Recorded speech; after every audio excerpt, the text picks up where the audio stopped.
Morning, friends. We're on Chapter 9, The Founding of Narnia. The lion was pacing to and fro about the empty land and singing his new song. It was softer and more lilting than the song by which he had called up the stars and the sun, a gentle rippling music. As he walked and sang, the valley grew green with grass. It spread out from the lion like a pool. It ran up the sides of the little hills like a wave. In a few minutes it was creeping up the lower slopes of distant mountains, making that young world every moment softer. The light wind could now be heard ruffling the grass. Soon there were other things besides the grass. The higher slopes grew dark with heather. Patches of rougher and more bristling green appeared in the valley. Diggory did not know what they were until one began coming up quite close to him. It was a little spiky thing that threw out dozens of arms and covered these arms with green, and grew larger at the rate of about an inch every 2 seconds. There were dozens of these things all round him now. When they were nearly as tall as himself, he saw what they were. "Trees!" he exclaimed. The nuisance of it, as Polly said afterwards, was that you weren't left in peace to watch it all. Just as Diggory said "trees," he had to jump because Uncle Andrew had sidled up to him again and was just going to pick his pocket. It wouldn't have done Uncle Andrew much good if he had succeeded, for he was aiming at the right-hand pocket, because he still thought the green rings were homeward rings. But of course Diggory didn't want to lose either. "Stop!" cried the witch. "Stand back! No, further back! If anyone goes within 10 paces of either of the children, I will knock out his brains." She was poising in her hand the iron bar that she had torn from the lamp-post, ready to throw it. Somehow no one doubted that she would be a very good shot. "So," she said, "you would steal back to your own world with the boy and leave me here?" Uncle Andrew's temper at last got the better of his fears. "Yes, ma'am, I would," he said. "Most undoubtedly I would. I should be perfectly in my rights. I have been most shamefully, most abominably treated. I have done my best to show you such civilities as were in my power, and what has been my reward? You have robbed, I must repeat the word, robbed, a highly respectable jeweler. You have insisted on my entertaining you to an exceedingly expensive, not to say ostentatious lunch, though I was obliged to pawn my watch and chain in order to do so, and let me tell you, ma'am, that none of our family have been in the habit of frequenting pawn-shops, except my cousin Edward, and he was in the yeomanry. During that indigestible meal, I am feeling the worse for it at this very moment, your behaviour and conversation attracted the unfavourable attention of everyone present. I feel I have been publicly disgraced. I shall never be able to show my face in that restaurant again. You have assaulted the police. You have stolen." "Oh, stow it, governor, do stow it," said the cabby. "Watching and listening is the thing at present, not talking." There was certainly plenty to watch and to listen to. The tree which Diggory had noticed was now a full-grown beech, whose branches swayed gently above his head. They stood on cool green grass, sprinkled with daisies and buttercups. A little way off along the river-bank, willows were growing. On the other side, tangles of flowering currant, lilac, wild rose, and rhododendron closed them in. The horse was tearing up delicious mouthfuls of new grass. All this time the lion's song and his stately prowl to and fro, backwards and forwards, was going on. What was rather alarming was that at each turn he came a little nearer. Polly was finding the song more and more interesting because she thought she was beginning to see the connection between the music and the things that were happening. When a line of dark firs sprang up from a ridge about 100 yards away, she felt that they were connected with a series of deep, prolonged notes which the lion had sung a second before. And when he burst into a rapid series of lighter notes, she was not surprised to see primroses suddenly appearing in every direction. Thus, with an unspeakable thrill, she felt quite certain that all the things were coming, as she said, out of the lion's head. When you listened to his song, you heard the things he was making up, and when you looked around you, you saw them. This was so exciting that she had no time to be afraid, but Diggory and the cabby could not help feeling a bit nervous as each turn of the lion's walk brought him nearer. As for Uncle Andrew, his teeth were chattering, but his knees were shaking so that he could not run away. Suddenly the witch stepped boldly out towards the lion. It was coming on, always singing with a slow, heavy pace. It was only 12 yards away. She raised her arm and flung the iron bar straight at its head. Nobody, least of all Jadis, could have missed at that range. The bar struck the lion fair between the eyes. It glanced off and fell with a thud in the grass. The lion came on. Its walk was neither slower nor faster than before. You could not tell whether it even knew it had been hit. Though its soft pads made no noise, you could feel the earth shake beneath their weight. The witch shrieked and ran. In a few moments she was out of sight among the trees. Uncle Andrew turned to do likewise, tripped over a root, and fell flat on his face in a little brook that ran down to join the river. The children could not move. They were not even quite sure they wanted to. The lion paid no attention to them. Its huge red mouth was open, but open in song, not in a snarl. It passed by them so close that they could have touched its mane. They were terribly afraid it would turn and look at them, yet in some queer way they wished it would. But for all the notice it took of them, they might just as well have been invisible and unsmellable. When it had passed them and gone a few paces further, it turned, passed them again, and continued its march eastward. Uncle Andrew, coughing and spluttering, picked himself up. "Now, Diggory," he said, "we've got rid of that woman, and the brute of a lion is gone. Give me your hand and put on your ring at once." "Keep off," said Diggory, backing away from him.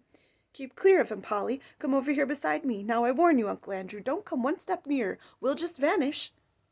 "Do what you're told this minute, sir," said Uncle Andrew. "You're an extremely disobedient, ill-behaved little boy." "No fear," said Diggory. "We want to stay and see what happens. I thought you wanted to know about other worlds. Don't you like it now you're here?" "Like it!" exclaimed Uncle Andrew. "Just look at the state I'm in. And it was my best coat and waistcoat, too." He certainly was a dreadful sight by now. For, of course, the more dressed up you were to begin with, the worse you look after you've crawled out of a smashed hansom cab and fallen into a muddy brook. "I'm not saying," he added, "that this is not a most interesting place. If I were a younger man now, perhaps I could get some lively young fellow to come here first. One of those big game hunters. Something might be made of this country. The climate is delightful. I never felt such air. I believe it would have done me good if circumstances had been more favorable. If only we'd had a gun." "Guns be blowed," said the cabby. "I think I'll go and see if I can give Strawberry a rub down. That horse has more sense than some humans I could mention." He walked back to Strawberry and began making the hissing noises that grooms make. "Do you still think that lion could be killed by a gun?" asked Diggory. "He didn't mind the iron bar much." "With all her faults," said Uncle Andrew, "that's a plucky gal, my boy. It was a spirited thing to do." He rubbed his hands and cracked his knuckles as if he were once more forgetting how the witch frightened him whenever she was really there. "It was a wicked thing to do," said Polly. "What harm had he done her?" "Hullo, what's that?" said Diggory. He had darted forwards to examine something only a few yards away. "I say, Polly," he called back, "do come and look." Uncle Andrew came with her, not because he wanted to see, but because he wanted to keep close to the children. There might be a chance of stealing their rings. But when he saw what Diggory was looking at, even he began to take an interest.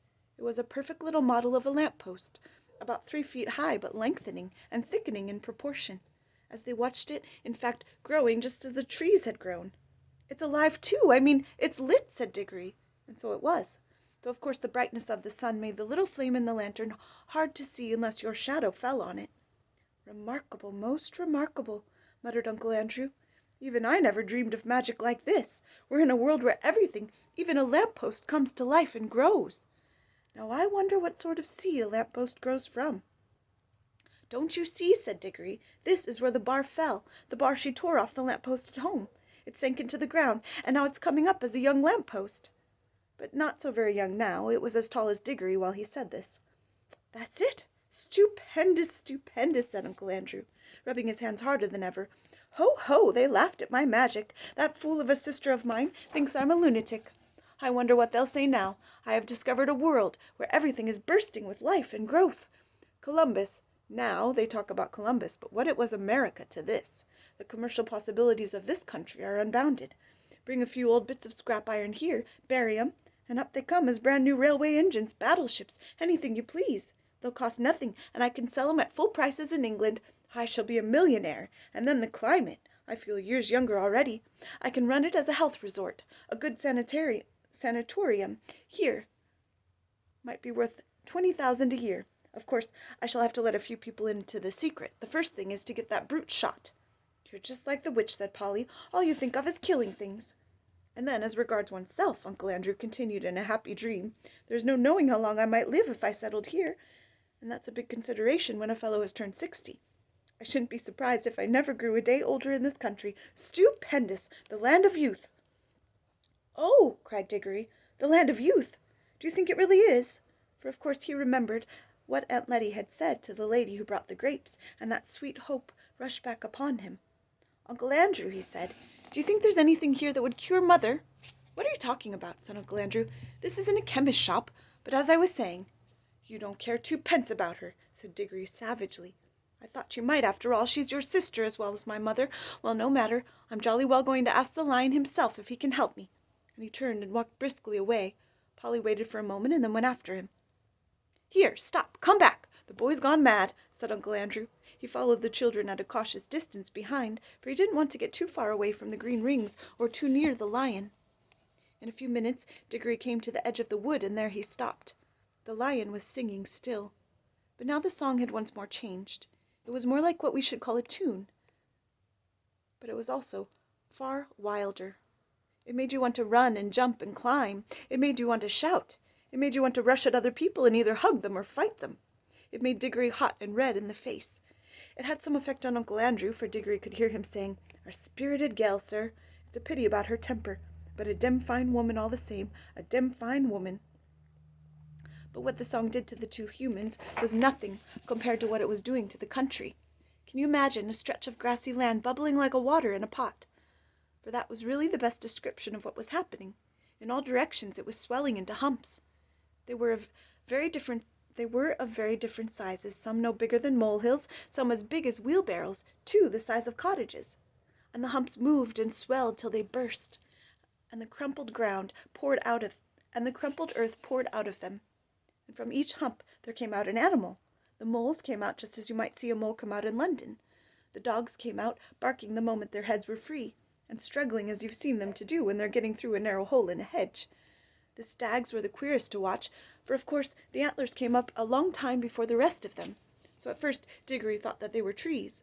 The frogs, who all came up near the river, went straight into it with a plop plop and a loud croaking. The panthers, leopards, and things of that sort sat down at once to wash the loose earth off their hind quarters, and then stood up against the trees to sharpen their front claws. Showers of birds came out of the trees. Butterflies fluttered. Bees got to work on the flowers as if they hadn't a second to lose. But the greatest moment of all was when the biggest hump broke with a small earthquake, and out came the sloping back, the large, wise head, and the four baggy-trousered legs of an elephant. And now you could hardly hear the song of the lion. There was so much cawing, cooing, crowing, braying, neighing, baying, barking, lowing, bleating, and trumpeting. And then, though Diggory could no longer hear the lion, he could see it. It was so big and so bright that he could not take his eyes off it. The other animals did not appear to be afraid of it. Indeed, at that very moment, Diggory heard the sound of hoofs from behind. A second later, the old cab-horse trotted past him and joined the other beasts. The air had apparently suited him as well as it had suited Uncle Andrew. He no longer looked like the poor old slave he had been in London. He was picking up his feet and holding his head erect. And now, for the first time, the lion was quite silent. He was going to and fro among the animals, and every now and then he would go up to two of them, always two at a time, and touch their noses with his. He would touch 2 beavers among all the beavers, 2 leopards among all the leopards, 1 stag and 1 deer among all the deer, and leave the rest. Some sorts of animals he passed over altogether, but the pairs which he had touched instantly left their own kinds and followed him. At last he stood still, and all the creatures whom he had touched came and stood in a wide circle around him. The others whom he had not touched began to wander away. Their noises faded gradually into the distance. The chosen beasts who remained were now utterly silent, all with their eyes fixed intently upon the lion. The cat-like ones gave an occasional twitch of the tail, but otherwise all were still. For the first time that day there was complete silence, except for the noise of running water. Diggory's heart beat wildly. He knew something very solemn was going to be done. He had not forgotten about his mother, but he knew jolly well that even for her he couldn't interrupt a thing like this. The lion, whose eyes never blinked, stared at the animals, as hard as if he were going to burn them up at his mere stare. And gradually a change came over them. The smaller ones, the rabbits, moles, and such like, grew a good deal larger. The very big ones, you noticed it most with the elephants, grew a little smaller. Many animals sat up on their hind legs. Most put their heads on one side as if they were trying very hard to understand. The lion opened his mouth, but no sound came from it. He was breathing out, a long, warm breath. It seemed to sway all the beasts as the wind sways a line of trees. Far overhead, from behind the veil of blue sky which hid them, the stars sang again, a pure, cold, difficult music. Then there came a swift flash like fire, but it burnt nobody, either from the sky or from the lion itself, and every drop of blood tingled in the children's bodies, and the deepest, wildest voice they had ever heard was saying, Narnia, Narnia, Narnia, awake, love, think, speak, be walking trees, be talking beast, be divine waters. Have a good day, friends.